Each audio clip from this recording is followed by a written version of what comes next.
Alright, today's project's 2000 Jeep Grand Cherokee. We're having a death wobble. My line of attack is I'm going to go in and replace the upper control arms, lower control arms, also the bushings that mount to the axle, and then we're also going to be replacing some front hubs, which will be on a separate video. But that's today's project, so let's go ahead and get started.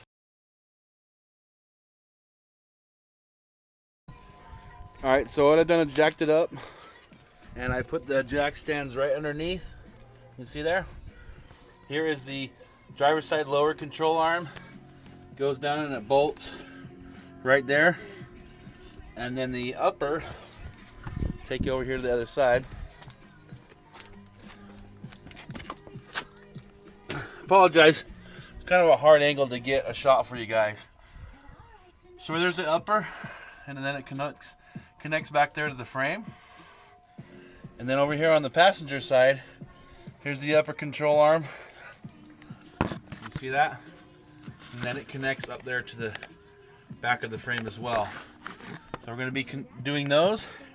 And then the lower, right here, they connect back to there. And then over on the other side, there's the lower, and it connects to the bottom of the frame. So it's going to be a little challenging to get up in there and get good shots for you guys, but I'll do the best that I can. We've already replaced the track bar on this. I'll show you where that is. So right there is right where the coil spring is for the driver's side, and then here's the track bar right down there. We've already replaced that.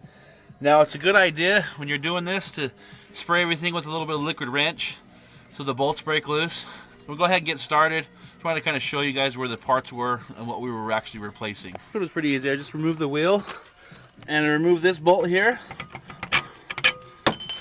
It just folds out. And I remove this bolt. And there it is. Pretty simple.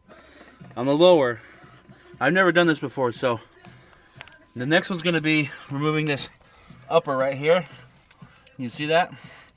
And then I think there's a bolt here. We'll go ahead and get that one off for you. Alright, so to get this upper control arm off, you got to remove this little plug right here. Okay, I've already removed it, but I figured that would be easier to kind of show you guys. I've got a socket on a 13mm. Just going to put that in there, zip that out. I've already done it. Let's pull out the bolt.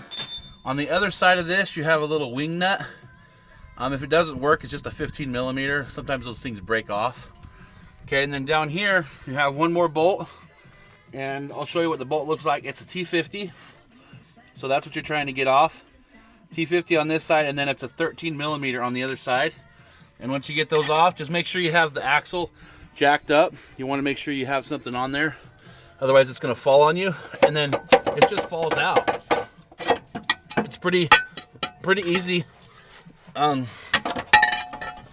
pretty easy to get out. So there you have it. I'll take you and show you the new ones and the old ones. Alright, so here's the new parts. I want to show you something. This hole right here on the upper control arm is smaller than this hole. And what that means is when this goes in, there's hardly any play. And this one, see how much play. And also, you can see here that this is cracked. And this one is the new one, it's not cracked.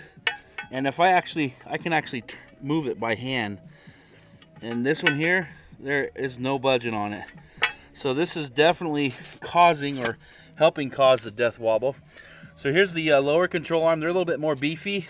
I don't see really any problems with these ones. The new replacements are identical. I mean, they look almost the exact same piece, except for the new ones are a little cleaner, you know. But they're pretty much the same. Now on the uppers, they're a lot thinner material, and I can see this is worn out, and you know, obviously the new ones are really nice. But my biggest thing that I noticed was the hole.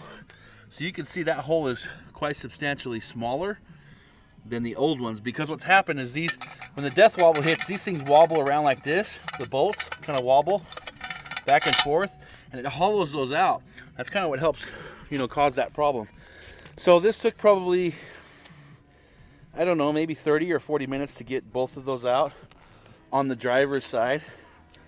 So I think that's probably going to be it. I mean, putting it back together is the same thing. What I'm going to be doing next is I'm going to be replacing this bushing, and I've got a tool for that, but I will make that on a separate video. I want to show you something. Sorry about that.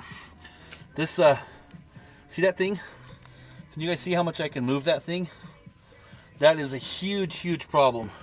If you can move a bushing that much by hand, it is a definite problem waiting to happen. So I believe we've identified the death wobble, and it's pretty much mostly on this side.